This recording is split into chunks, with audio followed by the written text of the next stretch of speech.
কলিজার বন্ধুরা, এই যে গাছের আম পানিতে পড়ে, পাকা পাকা আম।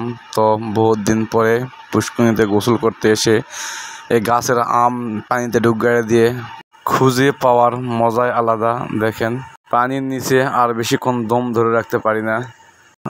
এই যে আম পেয়েছি একটা, তো আসলে খুব আনন্দ লাগতেছে যে আমি গাছে আম পেয়েছি পানিতে।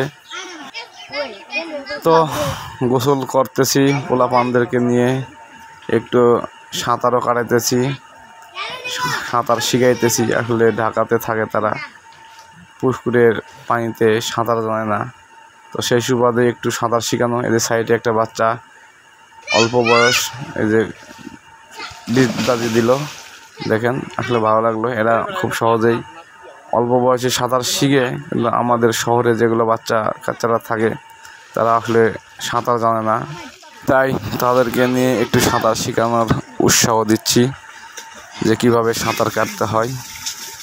তো মোটামুটিভাবে যে যতটুকু পারতেছে আসলে চেষ্টা করতেছে। তো আমার এই ভিডিওটা আপনাদের কাছে যদি ভালো লাগে, অবশ্যই আপনারা আমাকে ভালোবাসা দিয়ে পাশে থাকবেন।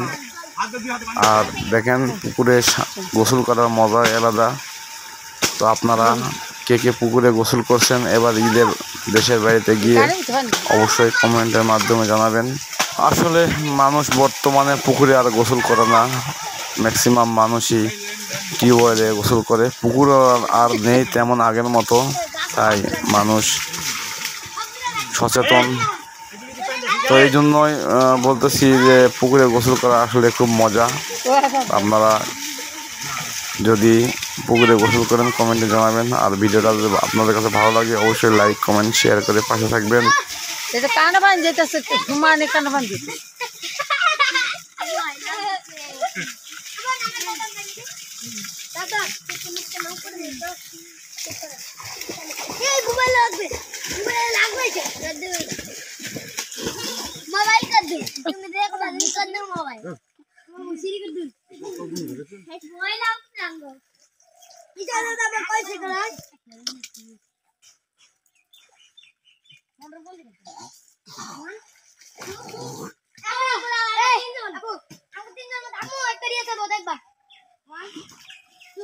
আমি সহ আনতে পারি না।